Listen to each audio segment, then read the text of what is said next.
мардуми тоҷики мо пеш аз ҳама гӯянд салом. Мо низ бо эҳтиром аввал бигӯем ассалом.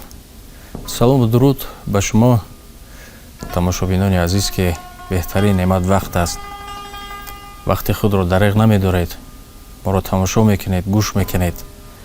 чун ассалому алайкум ки гуфтем, ба шумо саломатӣ хоҳон ҳастем.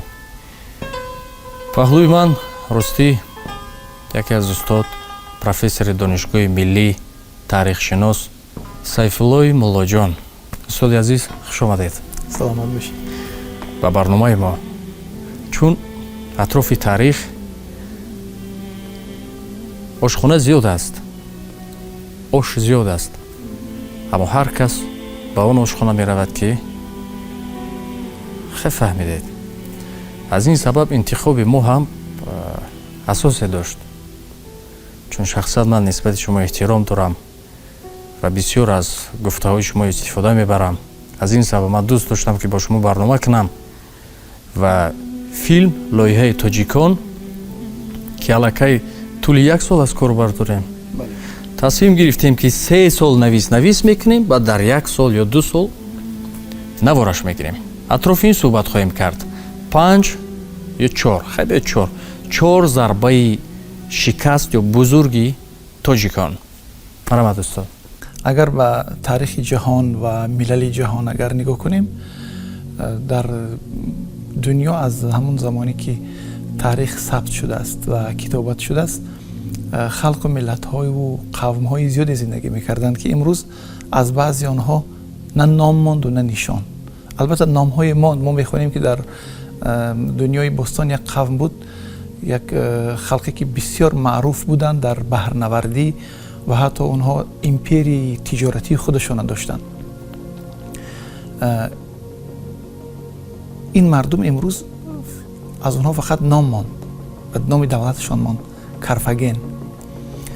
ва мардуме ки дар ҳамчунон бо номи пуниҳо дар таърих зикр мешаванд ва қавмҳои дигар ки мо аз онҳо имрӯз фақат номашона, дига имрӯз онҳо вуҷуди физикӣ надоранд. ва яке аз қавмҳо, яке аз халқҳое ки дар дунё бисёр қадиманд ва дар таърихи ҷаҳон бисёр асари, ма ин гапа ба хотири он намегӯям ки мо худамо тоҷикем ва худаморо таъриф мекунем. мегӯянд ки хуштар он бошад ки васфи дилбарон гуфта ояд дар ҳадиси дигарон. дар бораи қидмати таърихӣ, дар бораи собиқаи дурахшони таърихи мо бештар бегонагон, яъне ғайри тоҷикҳо гуфтанд. аз юнониҳову римиҳо сар карда то чиниҳову муаррихони арабу муаррихони дигар то имрӯз гуфтанд. ва ин як ҳодиси, як факти бебаҳс аст ки тоҷикон яке аз қадимтарин милали олам ҳастанд. вале бо вуҷуди он ки мо бо дигар халқҳое ки дар паҳлӯи мо зиндагӣ мекунанд, бо халқҳое ки дар таърих мо ҳам қисмату ҳам сарнавишт будем, бо вуҷуди доштани умумиятҳо мо баъзе ҷанбаҳое дорем ки онҳо хоси моянд ва вижаи ҳамин халқи моянд.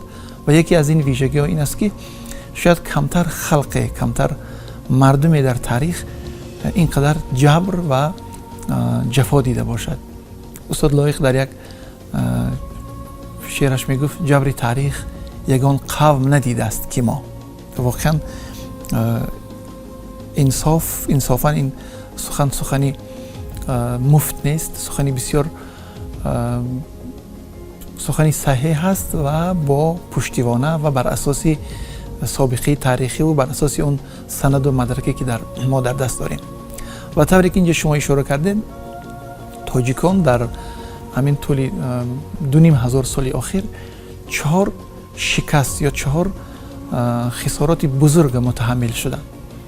ва камтар миллате дар таърих шумо мебинед ки ин қадар ин 4, ман вақте ки 4 шикаст мегӯем маъне надорад ки ҳамин 4 шикаст дигар ҳичи надоштем мо. не, дар ин байн созандагиҳову бурду бохтҳову миллат фарозу нишеби зиёд дошт.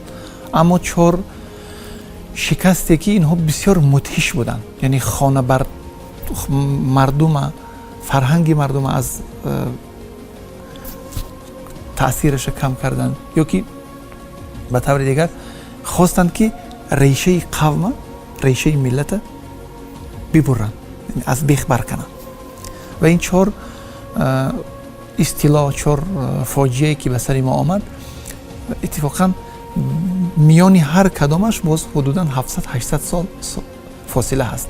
یعنی ملت، شما تصور کنید برای اینکه یک ملت، مثال اگر شما به یاد بیاریم، در عصر 20 آلمان و ژاپن، 2 کشوری که در جنگ دوم جهانی بزرگترین خسارت و بزرگترین شکست تجربه کردن در جنگ دوم جهانی، این 2 کشور شکست خوردن.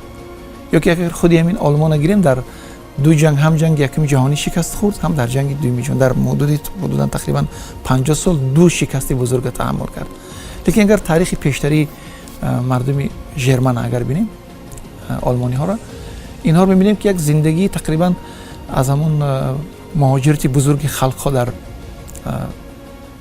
سده‌های اول و سوم میلادی، یک مهاجرت بزرگ خلق ها اتفاق افتاد و اینها دیگه تاریخشون تقریبا یکسان است. بعضی دولت تصمیم میدن این میکنن، لیکن ما تاجیک ها در همین طول 2500 سال تاریخ، این 4 ضربه ای که دیدیم واقعا ضربه های کمرشکن بودن. یعنی آنچنان عواقب و آنچنان پیامدهاشون مهلک و سخت و کمرشکن بود که برای مداوا کردن و درمان بخشیدن دوباره به هم آمدن ملت 1 سال و 2 سال نیست، 100 سالها ضرورت می‌آمد. و به خاطر اینکه به دلیل گپ نزده باشیم، از همون اصطلاح اول، اصطلاح اسکندر شروع میکنیم. من میخوام شما یک نکته اینجا در نظر داشته باشید که در نظر اروپایی ها اسکندری مقدونی، در ما اسکندری با نام اسکندر ذوالقرنین هم اون معروف است که البته اینطور نیست، یکی از شاهان، یکی از فرمانروایان معروف و متمدن شناخته می شود و اصلا دوره اصطلاح اسکندر و دوره بعد از خودی ففت اسکندر یک دوره تمدن هلینی، چون یونانی ها را که در همون سرزمین هلین، هلاد زندگی میکردن، خودشون هلین میگفتن و تمدنشون هم تمدن هلینیستی میگفتن. اسکندر وقتی که آمد، برخلاف آنچه که اروپایی ها میگویند تا امروز هم میگویند، یعنی یک شاهنشاهی تمدن آفر نبود. او حکومتی خودش و همون ایمپری جهانی خودش در جای ایمپری هخامنشی‌ها بنیاد کرد، ایمپری که کوروش و داریوش ساخته بودند و اساس گذاشته بودند. اگر ما به شیوه زندگی کوروش و اسکندر مقایسه کنیم، تفاوت از زمین تا آسمان است. برای آنکه کوروش یک شاهنشاهی است که با دولت‌های می‌جنگد، با دولت‌هایی که در همون زمان بودند، اما با مللی که مظلوم بودند، ستم دیده بودند، آزادی می‌بخشد به یونان، به یهودی‌ها، به مردم خودی بابل، به مردم لیدیا و به مردم دیگر کشورها، و بعضی یک قلمروی بسیار گسترده را اتحاد و وحدت می‌بخشد. اما اسکندر وقتی که آمده شاهنشاهی فارس یا شاهنشاهی هخامنشی را برهم می‌زند، به خاطر آنکه به دنیا ثابت کند که من در دنیا حرف اول میزنم، تمام نمادهای تمدن هخامنشی را از بین میبرد، یعنی نابود میکند.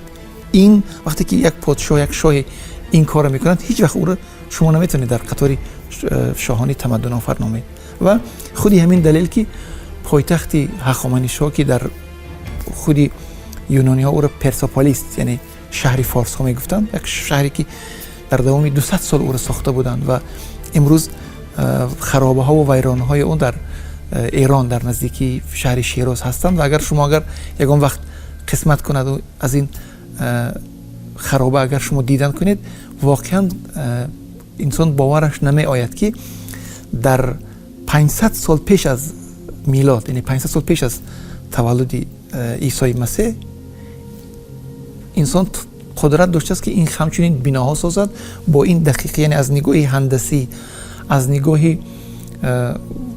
همین مهندسی و از نگاه معماری و از نگاه هنر بالاتر. شما تصور کنید ما در باری شهری گپ میزنیم که 2300 سال شد در زیر باران و برف است، اما همین خودی همون اگر شما ببینید تعجب میکنید که چطور انسان در این زمان که نه کران بود نه دیگر تجهیزات بود انسان توانسته است از سنگ همچنین یک شهر سازد و همین شهر اسکندر از بین برد نابود ساخت و تمام دنیا اصلا اعلان کرد نامه فرستاد که شهر پرسپولیس دیگه وجود ندارد در شهر پرسپولیس ما خراب کردیم. چرا خراب کرد؟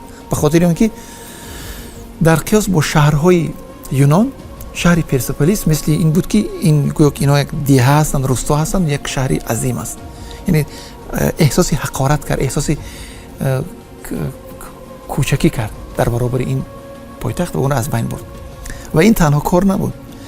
یونانی ها غیر از برهم زدنی و بعد از برهم دادن امپری هخامنشی به این شرق به سمت ما به امروزه حدود آسیای میانه بعد هندوستان هجوم کردن و در تمام قلمروی که اینها ضبط میکردن زبان خودشون جاری میکردن خط خودشون جاری میکردن و دین و آیین خودشون جاری میکردن. شما همین آثاری که از حفریات باستان شناسی به دست آمده است در تخت سنگین و در دیگر شهرها در حدود امروزی افغانستان و در ایران اگر بینید تمام شهرهایی که یونانی ها بنیاد میکردن از جمله در همین چندین شهرها رو با نام اسکندریه بنیاد کردن، لیکن شهر با اصول یونانی با معماری یونانی بنیاد میکردن و با مردم هم تلقین میکردن القا میکردن که باید مردم دین و آیین و خدا و الهه های یونانی رو بپرستند. ببینید حق داشتن خط، حق داشتن آیین، حق داشتن دین، معماری را همه چیز از مردم گرفتن. اگر شما مقایسه کنید اینو با کوروش، به همین خاطر ما وقتی که درباره این 4 اصطلاح گپ میزنیم باید به مردم بفهمانیم. خب با واسطه فیلم، با واسطه دانشمندان، با واسطه کتاب، باستان شناسان توسط همون حفریاتی که به دست میارن، اما فیلم نامه‌نویس، هنرمندی که فیلم می‌آفریند باید عمق همین فاجعه را باید نشان دهد که واقعا هم اصطلاح اسکندر یک فاجعه بزرگ ملی و فاجعه بزرگ تاریخی برای ما بود و شما اگر به تاریخ بعد از گذشت اسکندر هم نگاه کنید، حتی 100 سال 200 سال پس از اسکندر هم دولتی که در حدود آسیای میانه با نام بختر در اینجا تأسیس یافت او را دولت یونانی بختر مینامند. دولت بختر، دولت ما، سرزمینی ما، مردم ما، اما چون زبان یونانی بود، خط یونانی بود، حاکمان یونانی بودند و تمام تمدن و فرهنگ یونانی اینجا تبلیغ میشد. معنای این دارد که چقدر حجم و عمق این اصطلاح زیاد بوده است. شما تصور کنید اجداد ما، اجدادی شاید صدمی ما، من دقیقا نمیدونم حساب کنیم تا چند پشت ما با اون زمان میرسیم، اما همون اجدادی ما که در اینجا زندگی میکردن چقدر مصیبت تحمل کردند که خطشون گرفت، آیینشون گرفت، حکومت از دستشون گرفت و اونا رو به یک مردمی که فقط باید خراج پردازند، فقط باید اطاعت کنند و فقط باید هم در اطاعت اونها باشند، هم بر آیین اونها باشند. همین فاجعه ما باید توانیم انعکاس کنیم در هنر ما، در فیلم ما، در موسیقی ما، در همین باید به مردم بگوییم. من چرا این گپ میگویم؟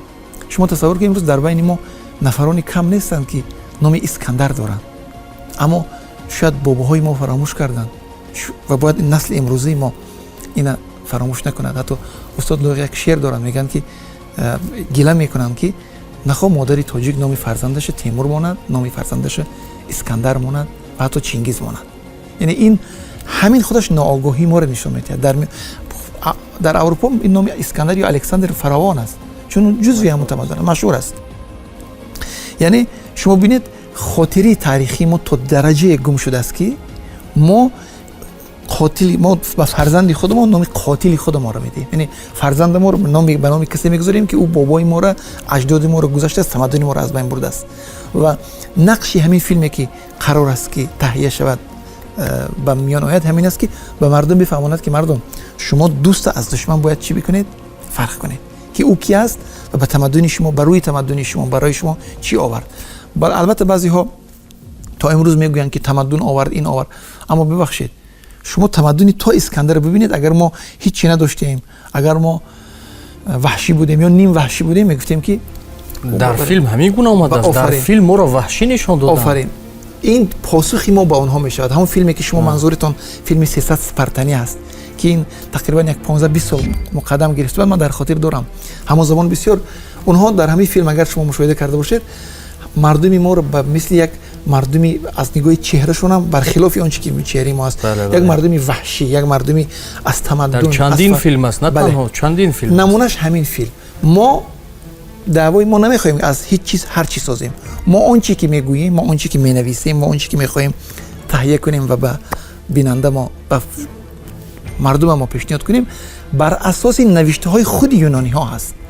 تمام تاریخ دوره استیلای یونانی ها خودشان نوشتن، از هرودوت سر کرده تا استرابان تا اون مورخان دوره که بعداً اریان و اینها که از ریم با زبان لاتینی نوشتن، همشان ما واقعیت از زبانی مثلا همین سپیتامن، شخصیت سپیتامن که یک مبارز سوغدی است، ما در یگون سرچشمه سوغدی یا سرچشمه زبان فارسی درباره معلومات نداریم. تمام معلوماتی که ما داریم از معلومات خود یونانی ها و رومی ها هست.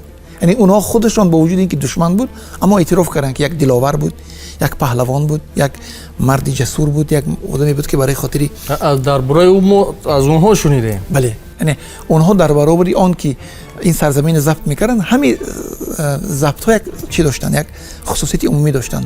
امیدشان این بود که به خاطر اون که همین فتحنامه آنها، کارنامه اینها در دنیا منعکس شود، از مورخان خواهش میکردن که برای آنها فتحنامه نیست، به دنیا بگوید که چیکار کرد.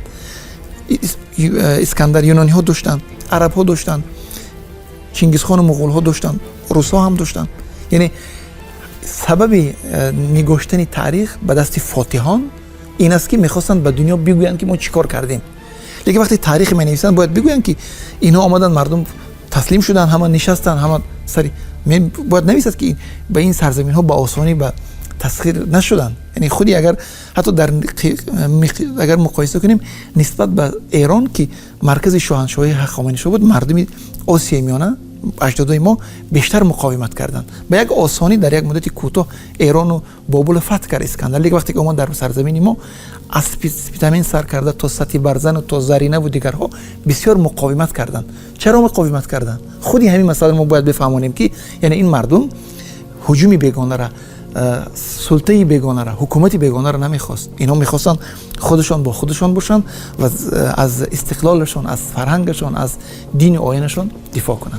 یعنی این چیز ما باید توانیم که انعکاس کنیم و همین چیزا رو باید ما فرا گیریم. لیکن در اصل میگن که همین ضربه تبر همین ما بود که او رفت و در دیگر جا مرد یا نه؟ من اونجا شنیدم میگن که خیزنش رخشانه بود، تاجیک بود، از اینجا اونجا بود و همون ضربه که زده بودن این و حتی سپیتامن ما خودمون کشته بردیم نزد او. شما گفته ببینید ما وقتی که تاریخ اگر ما از نگاهی ببینید با تاریخ برای چی در تاریخ یکی هست، یک واقعه در اسکندر به اینجا آمد یا که چنگیز آمد یا عرب آمد، برای چی همین آمدن و رفتن اونها رو هر قوم به طور خود بها میدهد؟ به خاطر چی؟ به خاطر اینکه هر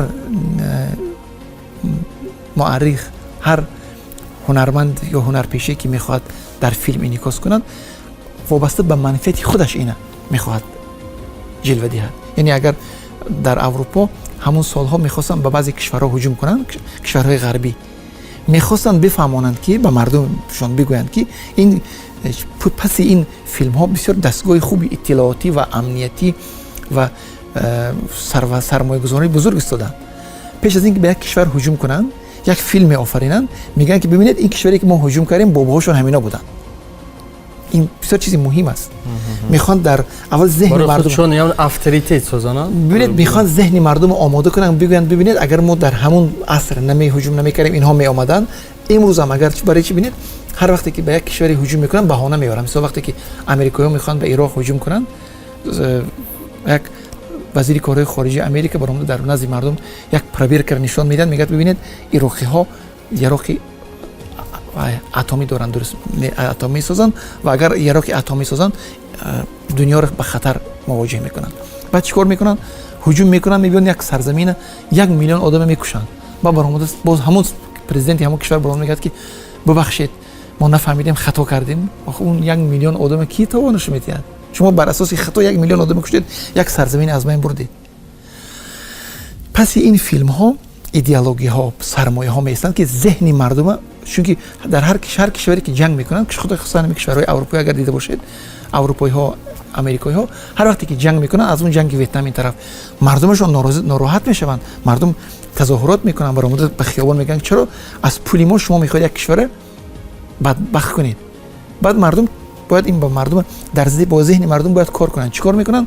فیلم ها رو میآفرینن، میگن ببینید ما در گذشته اگر همین کار نمیکردیم اینها هجوم میکردن، امروز ما همین کار میکنیم که اینها به ما هجوم نکنن با بهانه ها. و همین خاطر برای ما بسیار مهم است دلور یک مسئله، ما در برابر آن که مهاجم اصطلاحگرم، من از یک چیز در کتاب ها بعضی وقت میبینم، در مطبوعات، در فضای مجازی خصوصا در اینترنت دشنام دادن به بعضی پادشاهان گذشته، مثلا به چینگیز خان، مثلا به همین اسکندر. ببینید در همین دور زمان دشمن وجود دارد، هیچ وقت دشمنی و جنگ اینا از بین نرفته است. لیکن ما باید چیز فراموش نکنیم، ما در خطر نشان دادن چهره دشمن، ضربه دشمن، خسارات دشمن، ضرر و زیانی که به ما آورده است، چیز باید فراموش نکنیم. ما باید زمینه داخلی را همیشه نشان دهیم. چرا او پیروز شد؟ در اون زمان که به اون هجوم کرد، او با سمالیات نامد که ما با اتومات جنگیم. تقریبا سلاح یک خیله بود. در تمام جنگ ها همین چی هست که کمی پیشرفت هست البته، لیکن ما باید در برابر نشان دادن سهم بیگانه همون عوامل، زمینه های سستی و ضعیفی و کمبودی خودمون را باید نشان دهیم. ما امکان دادیم که ما را ضبط کردن، ما البته گذشته های ما از ما ناراحت نشوند، خفه نشوند، لیکن اونها اجازه دادن. در همون زمان هر کشوری که به کشوری دیگه هجوم میکنه، این یک چیزی تاریخا سابقه داره. همین من میتونم برای شما مثال ها بیارم. از همون اسکندر سر کرده تا عصر 2019 اول جاسوساشون رو میفرستونن، از وضع داخلی آگاهی میوان، میگن ببینید مردم در کدام حالن، مردم با بین خود چی رابطه دارن، با حاکمان خود چی رابطه دارن، نسبت به حاکمان خود خیلی فکر ملاحظه دارن. وقتی که این اطلاعات رفته به دست اونا میرسد، وقتی میبینن که شرایط بسیار مساعد است، یعنی در داخل یگانگی نیست، اتحاد نیست، این برای اونها بسیار یک زمان و یک فضای مساعد است، بعد هجوم میکنن. در تمام دوره تاریخی ما همین چی هست. ما در برابر این که وقتی اسکندر رو این و آن نکوهش میکنیم، باید خود ما هم نکوهش کنیم، یعنی ما اجازه دادیم که اونها آمدن ما را گرفتن. همین چیز ما باید در همین فیلم ها انعکاس کنیم که یعنی ما در برابر دشمنی بیگانه دشمنی داخلی هم داریم. دشمنی داخلی چی است؟ همین پراکندگی، همین نبودن اتحاد، همین نبودن ایده ملی، همین نبودن مقدسات ملی. این چیزا ما باید انعکاس کنیم. احیای فرهنگ و زبان و خب دین و آیین ما در سرزمینی که اجداد ما زندگی میکردن از زمان اشکانیان شروع شد و این بعد و کوشانیان، دو سلاله که هر دوشون هم یعنی اجداد ما حساب میشن، هر دوشون هم از مردمی آریایی بودن. اینها در زمانی گوناگون، البته میانی همدیگر با فاصله وقت، اینها وقتی که به قدرت رسیدن، اشکانیان در حدود ایران و قسمی آسیای میانه و کوشانیان در حدود آسیای میانه و حدود امروزی افغانستان و شمال هندوستان، فرهنگ و زبان و دین و آیین ملی را احیا کردند. اینها خدمت‌های زیاد کردند.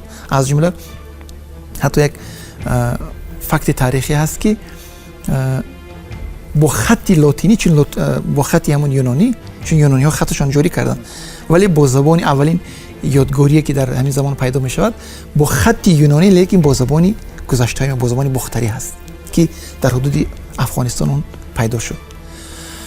و همین احیای تمدن و فرهنگ و زبان و دین و آیین آمد در حکومت ساسانیان بسیار در اوج اعلا رسید، و یعنی به نقطه از همه اوجش زمانی ساسانیان بود که یک حکومتی بود که 400 سال ادامه یافت، یک حکومتی بود که با وجود همه اون کاستی و کمبودی هاش، این حکومت و در قسمت شرقی یعنی حدود امروزی آسیا میانه حکومتی دیگه آمد با نام هیتالیان که اونم میگن که غالبی مورخان بر این باورند که اینم از اجداد ما بود، یعنی اینا از نژادن آریایی بودند. در این سرزمین اینها توانستند که همین فرهنگ و زبان و دین و آیین تقویت بخشند. اون کاری که اشکانیان و کوشانیان موفق نشده بودند، ساسانیان این کار را به اوج رساندند. ولی در همین وقت هجوم دیگر سر شد. هجوم دیگر، این هجوم عرب ها بود. اجدادی ما اون زمان عرب ها رو تازی میگفتن، تازیان. اگر شاهنامه را شما بخونید، هجوم عرب فردوسی تازی می نامد، یعنی میگه از این پس شکست آید از تازیان. و تازی این کلمه یعنی تاجیکی هست؟ نه تازی عرب است. تازی عرب میگفتن. وقتی که عرب ها آمدن، شما جریان ضبط عرب ها رو میدونید چقدر طول کشید. در مدت کوتاه، نسبتا کوتاه، اینا ایران در حدوداً اگر از سال 634 شروع کنیم، اگر در حدود 15 سال اینا ایران تصرف کردن. مقاومتی سخت هم نکردن. برای چی؟ به خاطر اینکه وقت‌های آخر حاکمان ساسانی، روحانیان همون زردشتی به کارهای دولتداری بسیار دخالت کردند. مردم از کار و رفتار اونها خسته شده بود. به این خاطر در برابر عرب ها وقتی که ارتش ساسانی نتوانست ایستادگیری کند و شکست خورد، دولت باخت، مردم تقریبا قیام نکردند. مردم با اکثر شهرهای حدود ایران با عرب ها شرطنامه می‌بستند، جزیه میگویند، یعنی یک نمودی انداز میسپاریدند و در حکومت عرب ها آسوده زندگی میکردند. لیکن وقتی که عرب ها به حدود امروزی افغانستان، به خراسان آمدند، در خراسان و این قسمتی سرزمین ما که اون زمان ورارود نامیده میشد، بعد عرب ها اینجا رو ماوراءالنهر نامیدن. ماوراءالنهر این واژه عربی است، یعنی اون سوی نهر. وقتی که تو نهری، تو همین رودی امروز میگیم آمو آمدن، وقتی میخواستن این طرف گذارن، یعنی سرزمین های اون سوی آمو رو میگفتن ماوراءالنهر. یعنی به این خاطر ما از دوره عرب ها نام سرزمین ما ماوراءالنهر میشود. البته این نامی بود که عرب ها دادن، لیکن این نام تا آمدن روس ها تقریبا حدود 1000 سال، باز 1000 زیادتر سال ادامه پیدا کرد. درباره هجوم عرب ها و نتیجه آن چی گوییم که میدانید؟ مهمترین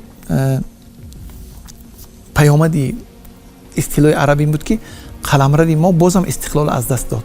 این سرزمین زمینه خلافت عرب شد. خلافت عرب اموی می نامیدن، عباسی می نامیدن، هر چی که می نامیدن، اما این خلافت عربی بود. همون زمانی که اسلام آوردن. بله. یعنی از این 4 ضربه ما میتونیم گوییم که یگانه چیزی که ما قانع شدیم قبول کردیم، یعنی این عرب ها بودن. ببینید دین آوردن. ببینید یونانی ها هم دین آوردن. همین دین یونانی ها، برای چی دین یونانی ها دیر نپایید؟ به خاطر اونکه در یونانی ها یک خدایی نداشتن.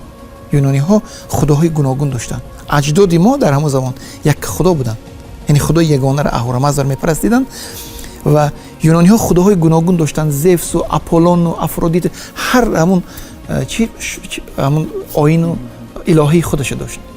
ما در برابری بعد همین در طول تاریخ دین آیین زردشتی هم وقتی که خصوصا در حدود ایران با حکومت یکجا شد، یعنی دین و دولت با هم آمیخته شدن، تمامی کارها و بعضی کارهای ناجور، البته ضد مردمی، جنایت هایی که ساسانیان، حاکمان ساسانی میکردن، با نام دین میکردن. چون که اردشیر بابکان میگفت که دین پایه تخت است، دین پایه تخت پایه محراب است و محراب پایه تخت است. یعنی اینها با همدیگر باید توأم باشن، برادری همدیگر باشن. فردوسی از همون زمانی ساسانیان تصویر کرده، میگه که چنین دان که شاهی و پیغمبری دو گوهر بود در یک انگشتری. دین و دولت در اون زمان یک بود. حکومت دین دستگیری میکرد، دین یعنی روحانیت رسمی دین دست جانبداری میکرد و تمام قیام هایی که در مقابل حکومت های ساسانی میشد، روحانی ها به جانبداری مردم نمیگرفتن، جانب حکومت میگرفتن. چرا؟ چون حکومت اونها رو پای جانبداری میکرد. همین سبب شد که مردم وقتی که بیگانه آمد، یعنی عرب آمد، اصلا در برابر عرب ها در ایران هیچ مقاومت نکردن.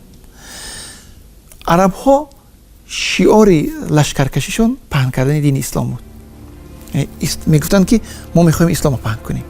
لیکن اگر آنچه که خودی مورخای عرب نوشتن، اگر شما اونا رو بخوانید میبینیم که شیوه گسترش اسلام، روش پهن کردن اسلام در میان اهالی با آنچه که در دین گفته می شود، در اسلام گفته می شود، خیلی تفاوت دارد. یکمش یعنی به نام دین ضبط کردن سرزمین، به نام دین کشتن مردم، به نام دین غارت کردن مردم، به نام دین به احترامی کردن به آیین و مقدسات مردم دیگر. از این سبب خاتون بخارا دائما می اومد پولشان میداد و از زنش میرفت. بله. ببینید یک مسئله رو باید ما از هم جدا کنیم. وقتی که ما درباره ضبط ها باز در فضای مجازی در روزنامه باز میبینیم، اگر ما درباره زمان استیله عرب یگان چیزی منفی گوییم، بعضی ها رو سخت میرسد که اونا با ما دین آوردن. ببینید ما باید دینی امروزه ما و دینی 1000 سال آخر ما که اسلام است، از ضررها اینا رو ما باید از همدیگر جدا کنیم. اسلام آیین ماست، ما به این دین باور داریم، مردم ما 1000 تا شد در این دین زندگی میکنن. لیکن وقتی درباره اصطلاح عرب گپ میزنیم، ما باید یک چیز فراموش نکنیم. عرب ها وقتی که آمدن در سرزمین ما، جنایت و قتل و کشتار و تجاوزی زیاد کردن و خودشان اینه نوشتن. مثلا شما تصور کنید، نرشخی میگوید که نرشخی کتابش با زبان عربی نوشته است و جانبدار خلافت عرب است. میگه وقتی که قتیبه آمد بخارا رو گرفت، بخارای ها رو گفت که نمیخوان، هم یک خانه رو یک پرده میکشید، نیمش باید عرب شینه. یک. دوم، مردمی که شهرهایی که ضبط میکردن، مردمی محلی حق نداشتن در بعضی موردها در اسب سوار شوند. مثلا شما در خر سوار شوید، در اسب فقط باید غالیبان سوار شوند، با عربا سوار شوند. قتیبه حاکم عرب بود. حاکم امیر خراسان بود که این سرزمین ها رو ضبط کرده بود.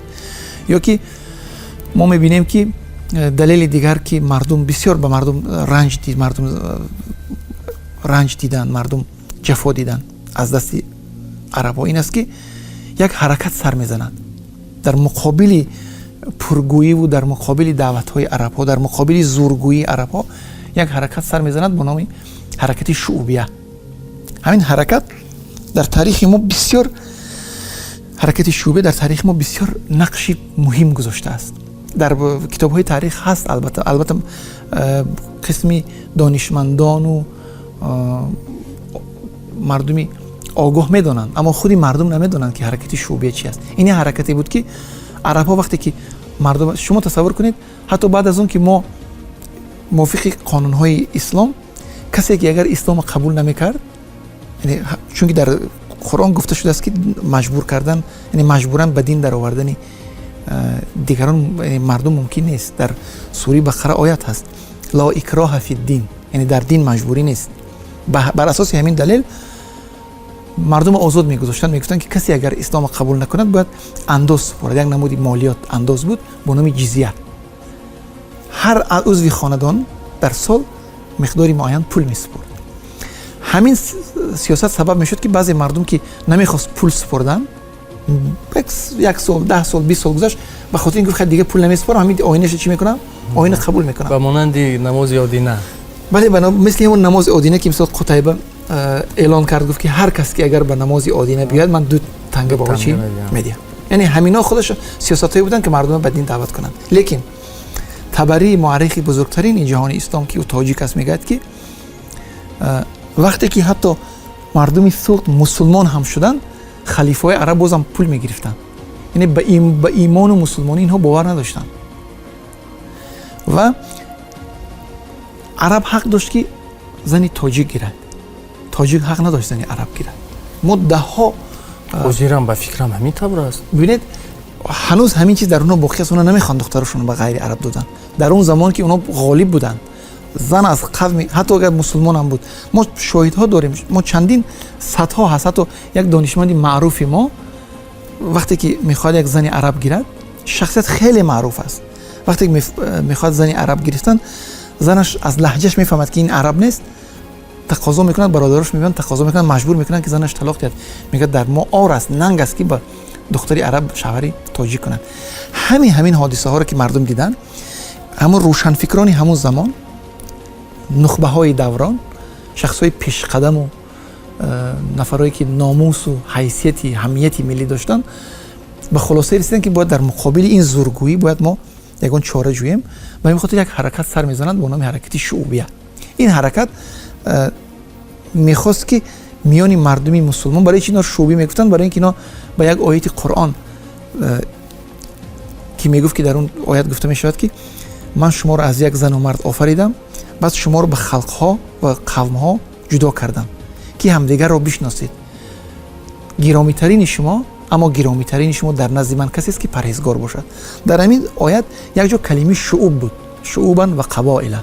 ҳамин мардуме ки ҳамин оята ҳамин донишмандо ҳамин оята истинод карданд, ба ҳамин оя истинод мекарданд, мегуфтанд ки мо ҳам баробари шумо мусулмонем, ҳар ҳуқуқу ҳаққе ки шумо дорем мо ҳам дорем.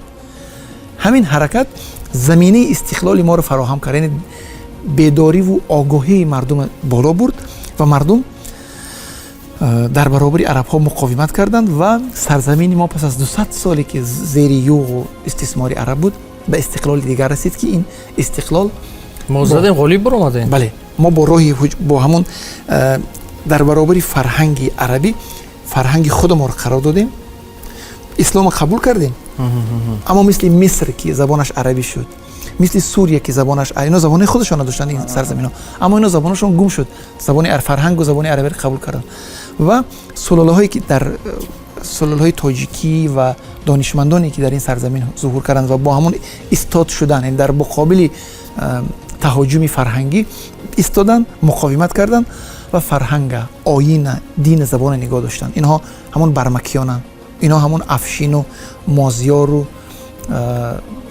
Абдуллоҳи Тоҳиру, Бармакиону, Сафориону, Яъқуби Лайсу, Сафориён ва Сомонионанд. инҳо ҳамин ҳукумати тавонистанд ки фарҳангу забону оина дар қолиби албатта дина қабул карданд, аммо фарҳанги забони арабиро қабул накарданд.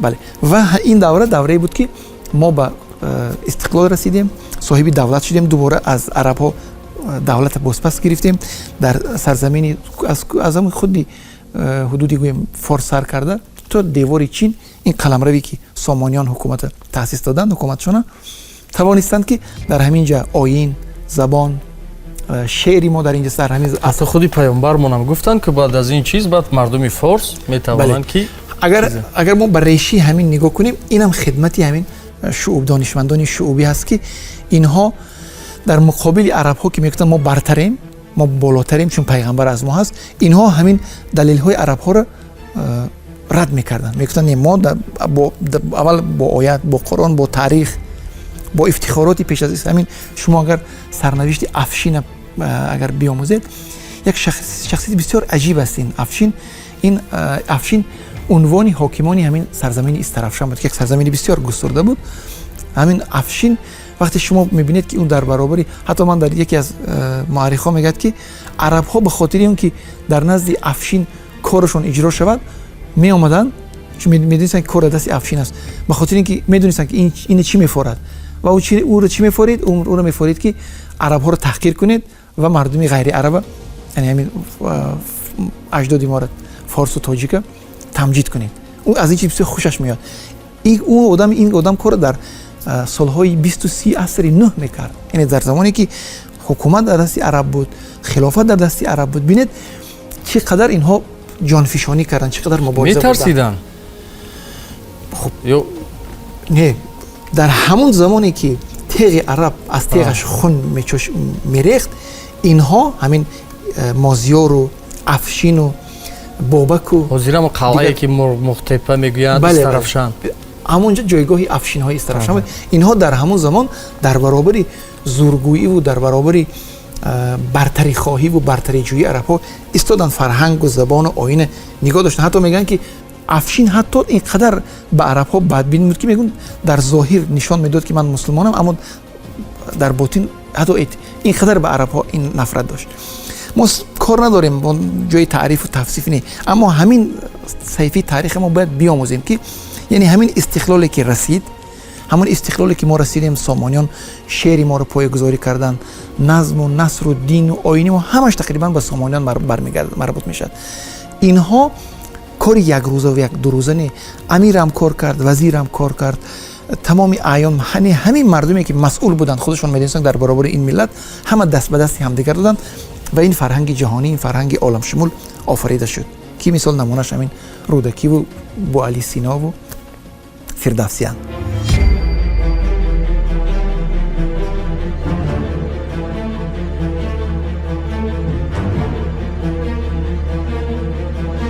بهترین و بزرگترین مورخان دوره مغول اویغورها نه، خیتایی‌ها نه، دیگر ملت تاجیک‌ها هستند. این باید ما فراموش نکنیم. زمین از خون تاجیکان گلگون بود. گلگون یعنی سرخ. یعنی زمین از خون تاجیک چنگیز سرخ کرده بود.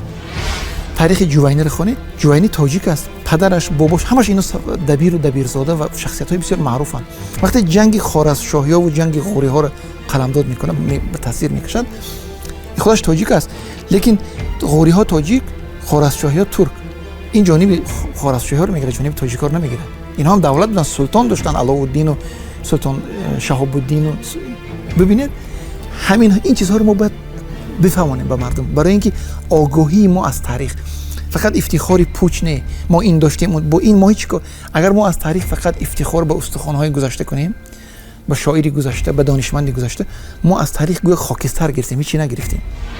مغول‌ها در فکر بودن که دیوارهای شهر چخیل ما رخ نکنیم و وارد شویم شهر گیریم.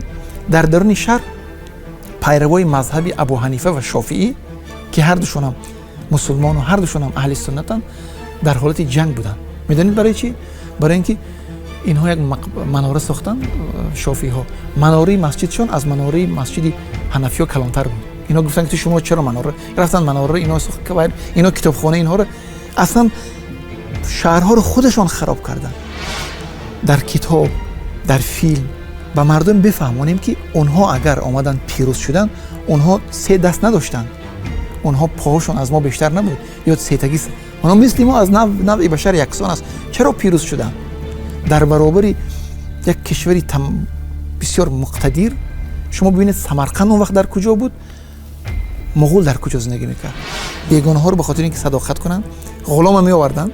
غلام هیچی ندارد، او رو از همون یک نفر، یک غلامی که هیچی ندارد، هیچ کس ندارد، اول اسب میدادن، بعد اسب با صاحبی زین میکردن، بعد اون صاحبی 5 نفر 10 نفر تا صاحبی لشکر میشد.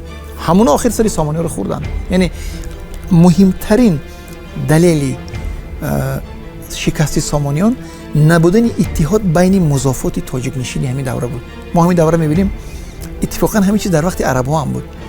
عرب‌ها درست آماده گرفتن، لیکن وقتی شما میبینید وقتی عرب‌ها آماده سرزمین ما رو میگیرن، سوق جدا جنگ میکنن، بخارا جدا جنگ میکنن، سمرقند حتی یک دیگر کمک میکردن برای عرب معلومات میدادن. تو این طور کن نازکی‌هاش حتی سعدی رو ببینید، سعدی هم که در همین زمان زندگی کرده است، همین قلمرو خودش سعدی تاجیک میگوید. یکی از شاعرای کمترین شاعری ما است که خودش میگه من تاجیکم، سعدی است. بگذار به پادشاه بگویند، بگذار به پادشاه بگویند ترکی تو بیرخت خونی تاجیک. خودش تاجیک میگوید و در شعر دیگه میگه که عرب دیده و ترک و تاجیک و روم، یعنی در قطار سرزمین عرب، در قطار سرزمین روم و ترک، این سرزمینی تمام حدود آسیای منو و ایران سرزمین تاجیک مینامد. انمین تمدن ما به دست خود ما از دست دادیم. من با چنگیز خان چی جنگ کنم، با چنگیز خان چی دشت نامتیم، چنگیز خان مرده است. ما باید در انمین محدوده تاریخی ما باید چی را نشان دهیم که در همون زمان کیها به منافع ملی و منافع مردمی خود خیانت کردن. شوروی با ما چی کرد؟ خب ببینید، شما یک سوال بسیار سوال دادید برای من که بسیار دشوار است. میگن که شوروی یکم با آیین مردم، با اتحاد مردم جنگید و بیرحمانه هم جنگید. هزاران مسجد خراب شد، مدرسه ها، کتاب چی ضرر دارد؟ هزارها جلد کتاب اینا رو به آتش کشیدن. اما من کار ندارم با منافع شوروی و حزبی کمونیستی. این من از نگاه یک مورخ به این مسئله نگاه میکنم. چوپان ها رو کشتند، رمه بی صاحب ماند، بعد هر کس خود پراکنده کرد. ما همین مسئله رو میخوام بیان کردن. یکم این که جنایتی که مخصوصا برای ما تاجیکا کرد این بود که در همین تقسیماتی که در سال 24 شد، نه منفیتی ما به این بابت گرفته شد، نه اصلا پرسیدن از ما که شما میخواهید همین یا نمیخواهید. یک тақсимоте гузаронданд ки дар таърих бо номи табартақсим машҳур аст. ва чорум ҷинояти инҳо ин буд ки хатти моро аз мо гирифтанд. хатте ки мардум 1000 сол менавишт, шумо тасаввур кунед. ма ба хотире ки умқи ҳамин ҷиноят, умқи ҳамин фоҷиа ба мардум гуфта шавад, ман чӣ барои шумо мегӯям. шумо тасаввур кунед, мо ҳозир дар замоне ки ин қадар мактаб дар Тоҷикистон аст, ин қадар компютер дорем, интернет, тамоми мактабҳо мо тақрибан муаллим доранд. яъне мо агар муқоиса кунем қобили қиёс нест муаллимои ҳозир мактабу бо вуҷуди ҳамин костиҳош. мо агар ҳозир пешниҳод кунем ки бед алифбор тағйир диҳем, сарфи назар аз ин ки ба кадом хат тағйир диҳем, ба лотинӣ тағйир диҳем, гашта ба арабӣ баргардем ё хитоӣ кунем, намедонам кадом, мегӯям ки шумо чӣ кор карда истодед? ин кор ин медонед чӣ қадар хароҷот. шумо тасаввур кунед мо дар бораи кадом аср гап мезанем, дар бораи ин аср. анку шумо тасаввур кунед дар давоми 12 сол ҳукумати шӯравӣ алифбои моро 2 бор тағйир медиҳад. ҳеҷ кас ам намепурсад. алифбои арманҳоро тағйир намедиҳад. алифбои гурҷиҳоро тағйир намедиҳад. алифбои моро тағйир медиҳад маҷбуран. ва ина бо бинед дар замони шӯравӣ ва ҳозирам баъзе одамои ноогоҳ мегӯянд ки ин кори устод Айнӣ кард. бечораи устод Айнӣ хат то охири он бо хатти арабӣ менавишт. он чӣ гуноҳ дорад? агар дар Тоҷикистон кард, дар Ӯзбекистон ки кард, дар Туркманистон, дар Озарбойҷон ки кард, яъне хатти моро тағйир дод. мардум бесавод шуд. дар давоми 12 сол ин дар ҳеҷ ҷои дунё нашудааст ки дар 12 сол як алифбои халқи аввал гиред лотинӣ кунед, бо ҳе нашуд, бо гиред кириллӣ кунед. ин чор ҷинояте ки воқеан гӯш ношунид буд. ҳофиз мегӯяд ки айба ма вақте ки бигуфтӣ ҳунарамам бигӯ. ман ин фактҳои таърихиро гуфтам. ҳеҷ кас инкор намекунад. шӯравӣ дар чанд масъалаи дигар хидмат кард барои мо. якуми хидматаш ин буд ки ҳарчанд дар ҳудудҳои хеле кӯчак аммо як ҷумҳурӣ бо номи Тоҷикистон таъсис дода шуд. ин хидмат дар тамоми қаламрави Тоҷикистон бемористонҳо пайдо шуданд. ва вақте ки вабо меомад, мисол вабое ки устод Айнӣ тасвир мекунад, ё соли 1920 вабо омада буд. вақте ки вабо меомад, баъзе шаҳрҳову деҳҳо аслан аз байн мерафтанд, мардум ҳама мемурданд. тандурустие ки шӯравӣ дар инҷо ба миён овард воқеан бенад. дар як муддати кӯтоҳ тандурустӣ дар як ба сатҳе расид ки дигар вақте ки вабо меомад, ин дигар мушкил набуд. роҳҳо сохта шуданд, мактабҳои олӣ сохта шуданд. ташаккур аз шумо. худо нигаҳбон.